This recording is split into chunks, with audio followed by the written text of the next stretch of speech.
राजू बिष्ट जी,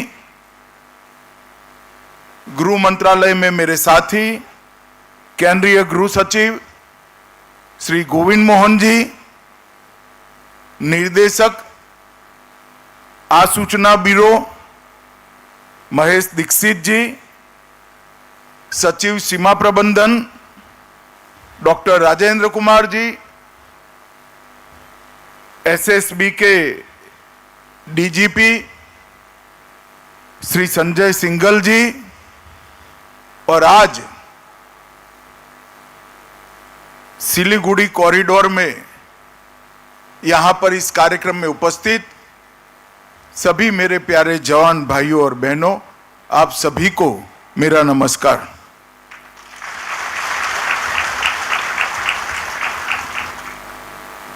मित्रों, आज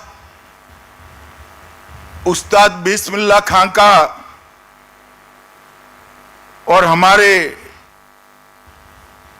उत्तर प्रदेश के पूर्व मुख्यमंत्री कल्याण सिंह जी की पुण्यतिथि है।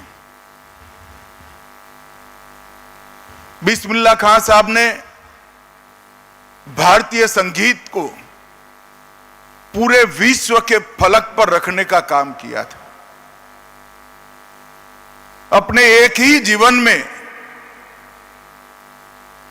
कई जीवनों की संगीत साधना को निचोड़कर मृत्यु पर्यंत भारतीय राग रागिनी और हमारे शुद्ध शास्त्रीय संगीत को बढ़ावा देने का काम किया।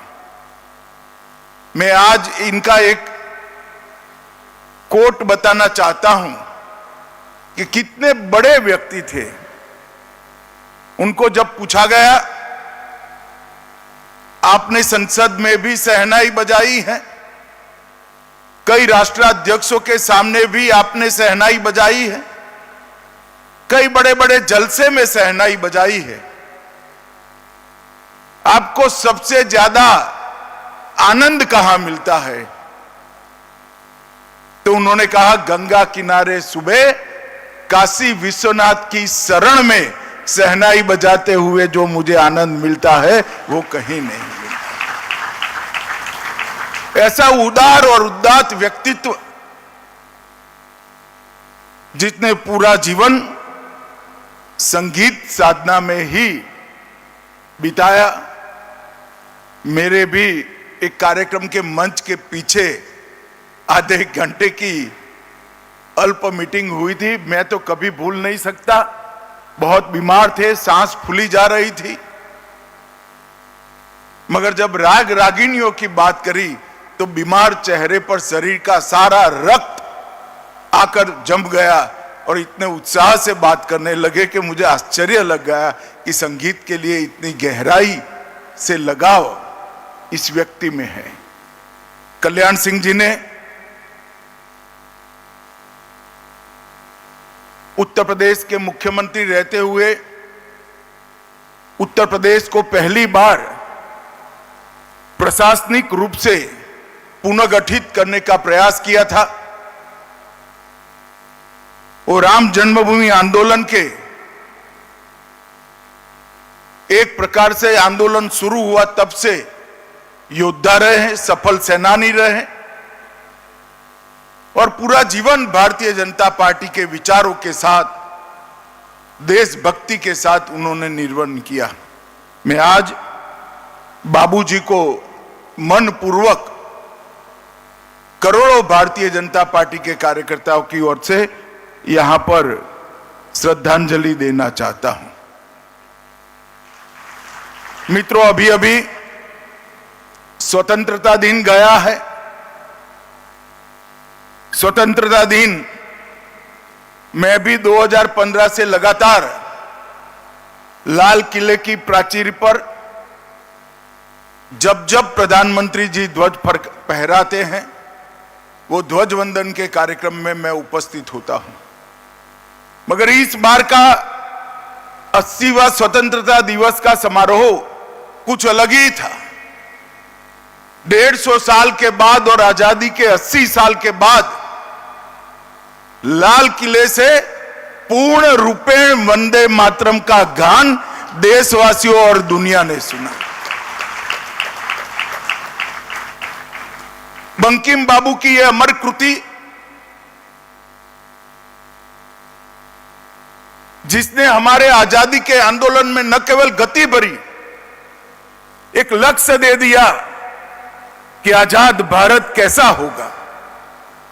एक ही गान से, एक ही पुस्तक की रचना कर कर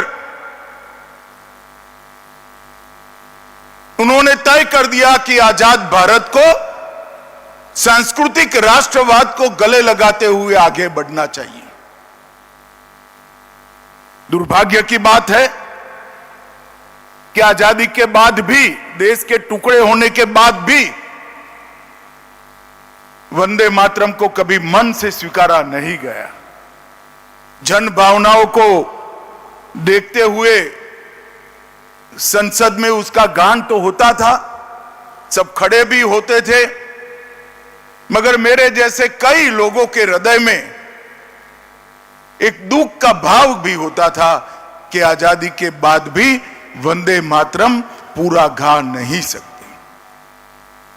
मित्रों, गृह मंत्रालय ने एक विधेयक संसद में पारित कराया और पूरे वंदे मातरम को सरकारी कार्यक्रम का हिस्सा बनाने का निर्णय लिया, और यह ऐतिहासिक निर्णय। और मैं मानता हूं इससे आने वाली पीढ़ियां, हमारे बच्चे, किशोर, युवा,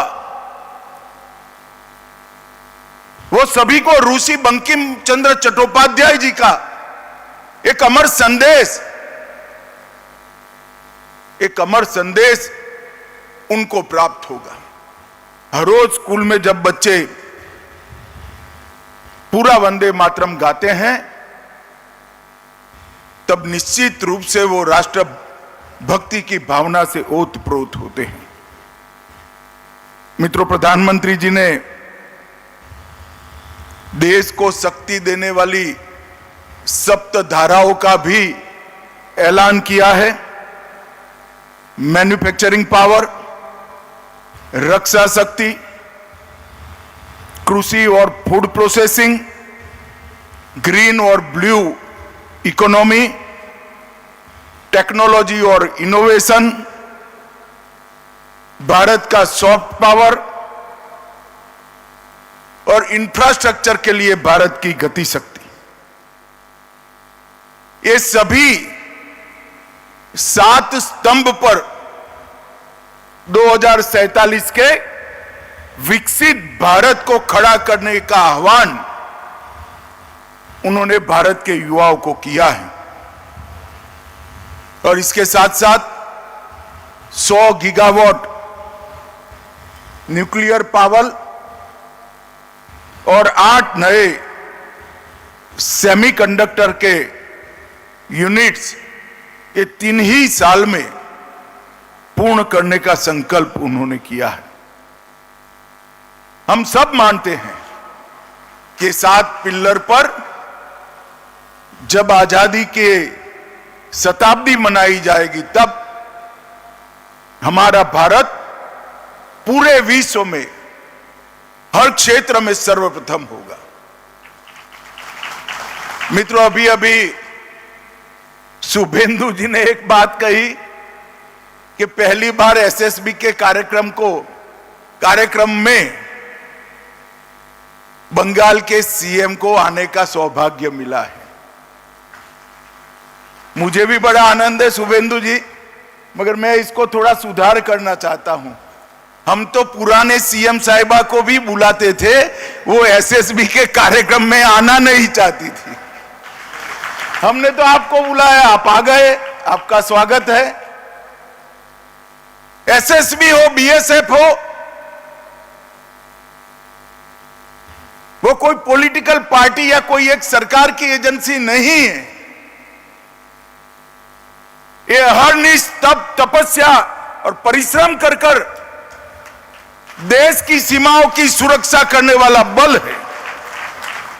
irrespective of party policy, irrespective of party government, सभी राजनीतिक दलों को, चाहे बंगाल में हो या केंद्र में जो सरकार हो, सभी ने जवानों के साथ आत्मीय रिश्ता रखना चाहिए। और मैं शुभेंदु जी की बुरी बुरी प्रशंसा करना चाहता हूं कि जब से वो आए हैं, हमें सीमा सुरक्षा के लिए जो भी सहयोग चाहिए था गृह मंत्रालय को, हम सिर्फ फोन करते हैं, पत्र तो बाद में जाता है, पहले परमिशन मिल जाती है। सरकार के गठन के 45 दिन के भीतर ही 1129 एकड़ भूमि जो हम 2014 से मांगते थे, हमें मिलती नहीं थी, बीएसएफ और एसएसबी के लिए 1129 एकड़ भूमि शुभेंदु जी ने दे दिया। आज सुबह कुछ 29 एकड़ बाकी बचा है।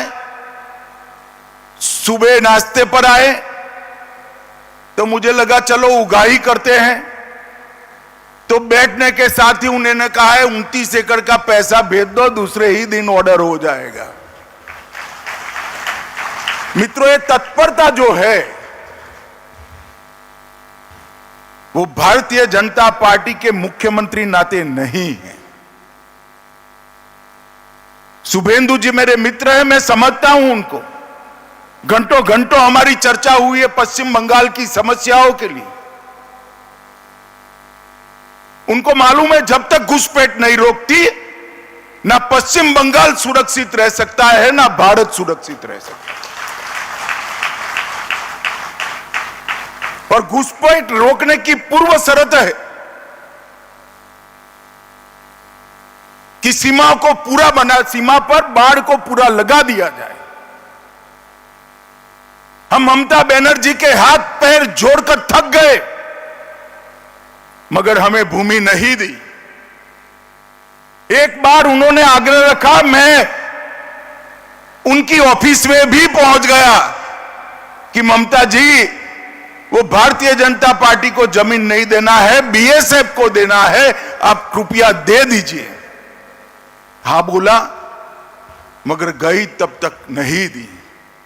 मैं आज इस मंच से बंगाल की जनता का बहुत बहुत धन्यवाद करना चाहता हूं कि आपने एक राष्ट्रीय सुरक्षा को तरजीह देने वाली सरकार को चुनकर बिठाया है। मित्रों, आज सीमांत मुख्यालय सिलीगुड़ी के प्रशासनिक भवन 80 एकड़ में स्थापित किया जाएगा। 19वीं वाहिनी ठाकुरगंज का भी शिलान्यास हुआ। 12वीं वाहिनी किशनगंज का भी ई शिलान्यास हुआ और परागमन शिविर न्यू जलपाईगुड़ी का भी आज शिलान्यास करने का काम हुआ है। कुल मिलाकर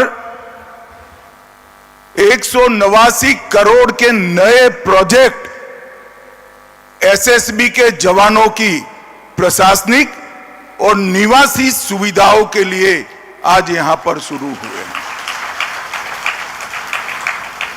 और मैं जब से गृह मंत्री बना हूं तब से देख रहा हूं, 2014 में मोदी जी के प्रधानमंत्री बनने के बाद चाहे एसएसबी हो, चाहे आईटीबीपी हो, चाहे बीएसएफ हो, चाहे असम राइफल हो, सीमा की सुरक्षा करने वाले बलों की सुविधाएं गृह मंत्रालय के टॉच के क्रम की प्रायोरिटी में रहती हैं, टॉप मोस्ट प्रायोरिटी में रहती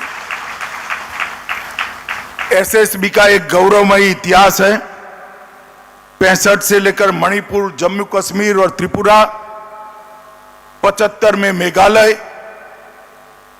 76 में सिक्किम, 85 में राजस्थान और गुजरात और 89 में नागालैंड, मिजोरम और दक्षिण बंगाल तक विस्तरण एसएसबी का हुआ। हर जगह एसएसबी के जवानों ने बहुत अच्छा काम किया और सीमा की सुरक्षा के लिए दिन रात लगा दी। मगर जब कारगिल युद्ध के बाद वन बॉर्डर वन फोर्स की नीति अख्तियार की गई, एसएसबी को सबसे कठिन काम दिया गया नेपाल और भूटान के मित्र देशों की खुली सीमाओं की सुरक्षा की। 2001 से 1751 किलोमीटर लंबी भारत नेपाल सीमा और 700 एकड़ लंबी भारत भूटान सीमा 2004 से। मित्रों, जहां बाढ़ होती है तब रक्षक की जिम्मेदारी थोड़ी तो कम होती है। रक्षक तो हमेशा 365 दिन चारों प्रहर जागरूक होना चाहिए, परंतु बाढ़ होती है तो फायदा तो होता ही है। एसएसबी के सर पर बाढ़ बगर की सीमाओं की निगरानी है, जो सबसे कठिन। इसलिए जब भी कुछ लोग मेरे पास आते हैं सीमा रक्षा करने वाले हमारे बलों के बारे में जानकारी लेने के लिए, तब मैं हमेशा कहता हूं कि सबसे कठिन काम मेरे एसएसबी के जवानों का है, क्योंकि वो खुली बॉर्डर की सुरक्षा करते हैं और पूरा देश आपके समन्वय को, सुरक्षा के प्रति आपके समर्पण को और दोनों मित्र देशों के साथ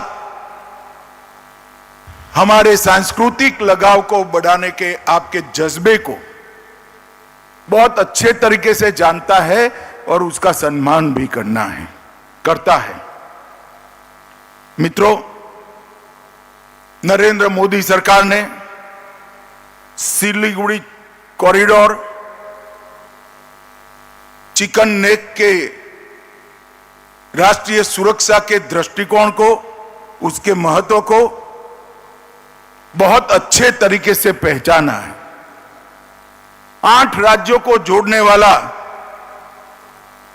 यह अत्यंत संवेदनशील महत्वपूर्ण गलियारा है। 3 अंतर्राष्ट्रीय सीमाएं नेपाल, भूटान और बांग्लादेश, यही सिलीगुड़ी कॉरिडोर को लगती है और एक प्रकार से इसकी सुरक्षा राष्ट्र की सुरक्षा के साथ जुड़ी हुई है। हमने सिलीगुड़ी कॉरिडोर की सुरक्षा को अभेद बनाने के लिए त्रिकोणीय सुरक्षा ग्रिड बनाया है। चोपड़ा, किशनगंज और धुबरी, ये तीनों बेस से पूरे सिलीगुड़ी कॉरिडोर में हमने जागरूकता भी बढ़ाई है, उपस्थिति भी बढ़ाई है और यहां पर वर्चस्व भी बढ़ाया है। हमने समय समय पर तीस्ता प्रहार और ऐसे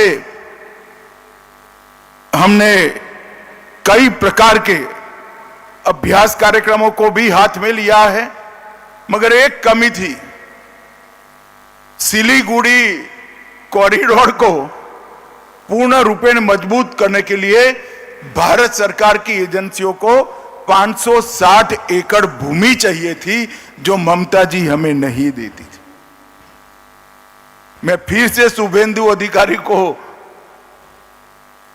अभिनंदन करना चाहता हूं। इन्होंने 560 एकड़ भूमि का सैद्धांतिक स्वीकृति हमें दे दिया है। किसी भी क्षेत्र की सुरक्षा करनी है तो सिर्फ सुरक्षा बल नहीं कर सकते। जनता की आवाजाही, प्रवास, पर्यटन, उद्योग, उसको उस क्षेत्र में लगाने से हमारी उपस्थिति बढ़ती है। हमने नए बजट में 26-27 के बजट में 7 नए हाई स्पीड रेल कॉरिडोर की बात कही। उसमें Delhi Siliguri high speed rail corridor को भी हमने अप्रूव किया है।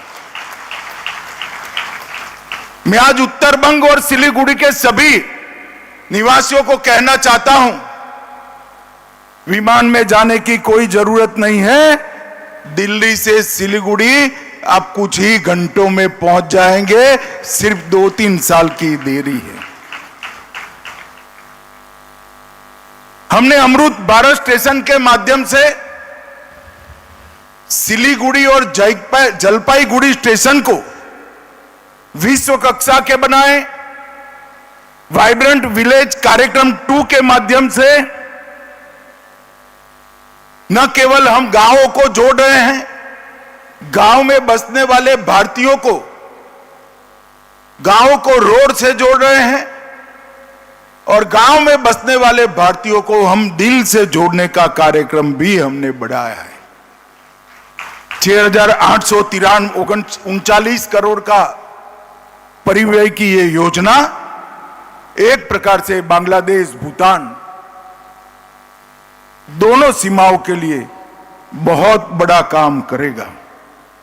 सेफ, सिक्योर और वाइब्रेंट लैंड बॉर्डर का हमारा जो कंसेप्ट है उसको हम आगे बढ़ाएंगे। मित्रों, आज मुझे खुशी है कि 190 करोड़ रुपया हमारे जवानों की सुविधा के लिए इन्वेस्ट कर आपकी रक्षा करने की क्षमताओं को बढ़ाने के साथ साथ आपके मन मस्तिष्क और शरीर को भी आराम और काम करने का अच्छा वातावरण मिले, इसके लिए ये आयोजन हुआ है। और मुझे आनंद है कि आज के आयोजन में मुख्यमंत्री बंगाल उपस्थित है, तो हमारे लिए ये भी सोने में सुहागा है।